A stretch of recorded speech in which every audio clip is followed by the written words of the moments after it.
آج کل بڑا مسئلہ چل رہا ہے، بیٹیاں بھاگ رہی ہیں، بیٹیاں بھاگ رہی ہیں۔ میں نے کہا کس نے ٹریننگ دی بیٹیوں کو بھگانے کی؟ کوئی آیا تھا؟ نیکیوں کی تربیت دینے کے لیے تو علماء مبلغین آتے ہیں، گناہوں کی تربیت دینے کون آتا ہے؟ یہ سب گھر کا ماحول ہے۔ آج کہتے ہیں بیٹیاں بھاگ رہی، ذمہ دار کون ہے؟ ماں باپ ہے۔ جب ماں اپنی بیٹی کو اپنے بازو میں لے کر کے سیریل دیکھے گی اور ہیرو ہیروئن کے بھاگنے کے مناظر ماں دکھائے گی تو بیٹی نے کرنا کیا ہے؟ وقت سے پہلے بچے بالغ ہو رہے ہیں، وہ مناظر ہم نے اپنے بچوں کو اپنے بازو میں لے کر کے دیکھے۔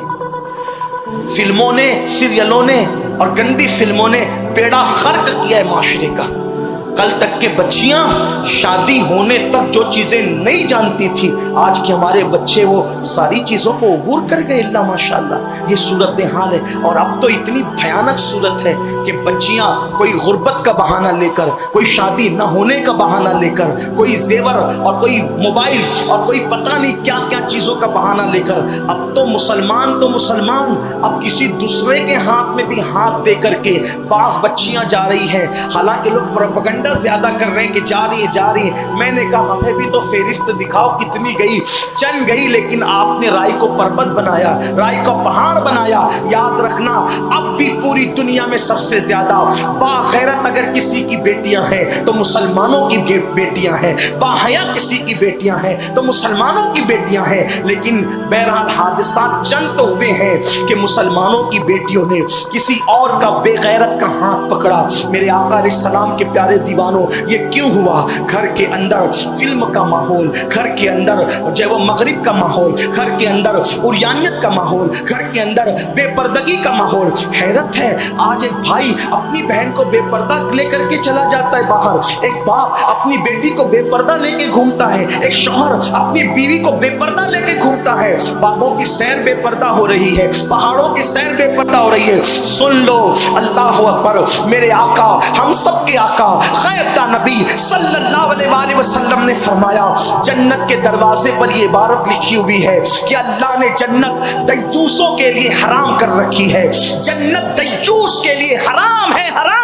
اللہ اکبر۔ صحابہ کرام نے پوچھا یا رسول اللہ یہ دیوس کون ہے؟ تو آقا فرماتے ہیں جس گھر کی عورتیں بے پردہ گھومیں، بدی میں مبتلا رہیں اور ان کے گھر کے مردوں کو اطلاع ہونے کے بعد وہ ان کو نہ روکے، وہ مرد دیوس ہے، دیوس۔ نہ اللہ ان کی نمازیں قبول کرتا ہے، نہ ان کی دعائیں قبول کرتا ہے۔ آپ سے پوچھتا ہوں، جب موٹے لباس کی بات ہو تو آپ کہتے ہیں یہ مولوی لوگ تو دقیانوسی سوچ کے لوگ ہیں، ابھی لوگ موٹے لباس کیسے پہنیں گے؟ پردے کی بات ہو تو لوگ کہتے ہیں مولوی لوگ کیا پردے کی بات کرتے ہیں، منہ پہ پردہ رکھنے سے دم گھٹتا ہے۔ میں کہتا ہوں قدرت نے 3 سال تک تانا دینے والوں کو بتا دیا دم گھٹتا ہے۔ ماسک پہنتے نہیں تھے، منہ چھپا کے گھومتے نہیں تھے، تب دم نہیں گھٹتا تھا۔ تو لوگ کہتے نہیں مولانا بیماری سے بچنے کے لیے منہ چھپا لیا۔ ہم کہتے ہیں نادان، جب بیماری سے بچنے کے لیے منہ چھپایا جا سکتا ہے تو اللہ کے عذاب سے بچنے کے لیے بیٹیوں کو پردے میں کیوں نہیں رکھا جا سکتا؟ کچھ یہ بیماری اور کہا وہ اللہ کا دردناک عذاب۔ اس لیے یاد رکھنا، ہم نے اپنی بیٹیوں کو آوارہ خود کیا ہے۔ ہم نے سیدہ فاطمہ الزہرا، ام المومنین خدیجہ الکبریٰ، حضرت ام المومنین عائشہ صدیقہ، ان کی زندگی بچیوں کو بتائی نہیں، ہماری بچیاں جانتی نہیں ہے۔ اللہ اکبر۔ اگر کوئی خاتون یہ کہہ کر کہ غربت کی وجہ سے میں نے کسی کا ہاتھ پکڑ لیا، تو میں آپ کو بتانا یہ چاہتا ہوں، اے میرے آقا صلی اللہ علیہ وآلہ وسلم کے دیوانوں، اللہ اکبر، اگر میرے نبی کی شہزادی طیبہ، طاہرہ، عابدہ، زاہدہ، راقیہ، ساجدہ، نقیہ، تقیہ، زکیہ، ام ابیہا، ام الحسنین، مخدومہ کائنات، ملکہ فردوس بری، سیدہ فاطمہ الزہرا اگر چاہتی تو روزانہ نیا لباس پہن سکتی تھی، روزانہ جنت کا کھانا آ سکتا تھا۔ خدا نے ان کے بابا کو اتنا اختیار دیا تھا، وہ لوگ چاہتے تو روز جنت کا کھانا کھاتے۔ لیکن آپ جانتے ہیں ایک مہینے تک سیدہ فاطمہ کے گھر میں ایسے بھی حالات گزرے کہ مہینہ بھر تک سیدہ فاطمہ کے گھر کا چولہا نہیں جلتا تھا۔ اور اللہ جب چولہا جلتا بھی تھا تو آٹا خود ہی پیستی تھی، پانی خود ہی بھرتی تھی۔ مولائے کائنات سیدنا علی کے مرتضی کرم اللہ تعالی وجہہ الکریم فرماتے ہیں چکی چلانے کی وجہ سے فاطمہ الزہرا کے ہاتھوں میں کٹے پڑ گئے تھے، اور پانی کا مشکیزہ اٹھانے کی وجہ سے سیدہ فاطمہ الزہرا کی پشت پر مشکیزے کا نشان پڑ گیا تھا۔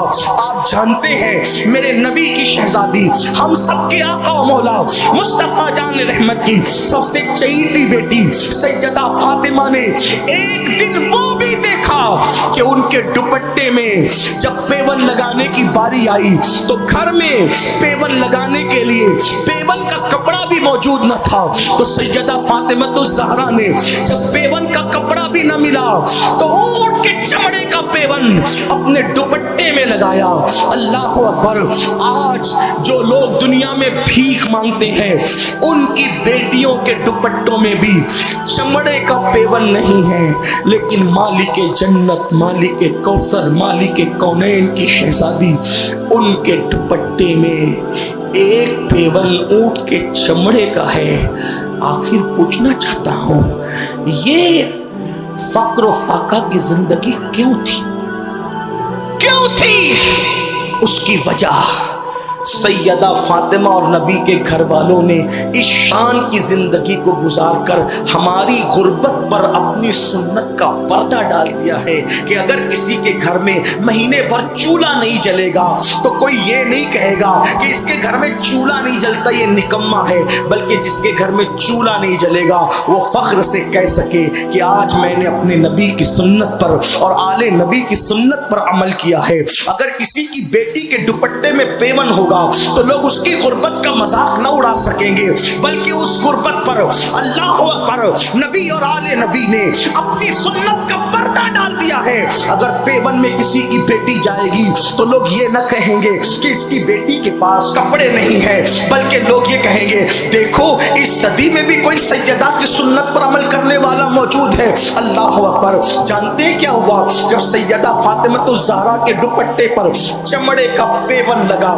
تو میرے آقا آئے اور آ کر اپنی بیٹی کے دوپٹے پر جب چمڑے کا پیون دیکھا تو اللہ کے رسول سید الصابرین سید الشاکرین مصطفیٰ جان رحمت نے بیٹی کے سر پہ جب چمڑے کا پیون والا دوپٹہ دیکھا تو آنکھوں میں آنسو آ گئے۔ آقا رو پڑے، اللہ اللہ میرے آقا روئے تو مولائے کائنات بھی رو پڑے، سیدہ فاطمہ بھی رو پڑی۔ اس وقت میرے آقا نے اپنی بیٹی کو یہ کہہ کے تسلی دی، اے فاطمہ رو نہ، رونے کی ضرورت نہیں میری بیٹی، کیا تم اس بات پہ خوش نہیں ہو کہ دنیا والوں کے لیے دنیا کی نعمتیں ہیں اور محمد اور آل محمد کے لیے آخرت کی نعمتیں ہیں؟ میں پوچھنا چاہتا ہوں اگر بیٹیوں کو یہ واقعات یاد کرائے جاتے کہ نبی کی شہزادی کے گھر میں ایک ایک مہینے تک چولہا نہیں جلا اور رسول اللہ کے گھر میں ایک ایک مہینے تک چولہا نہیں جلا تو قناعت پسندی کا جذبہ ہماری بچیوں کے دل میں بھی پیدا ہوتا۔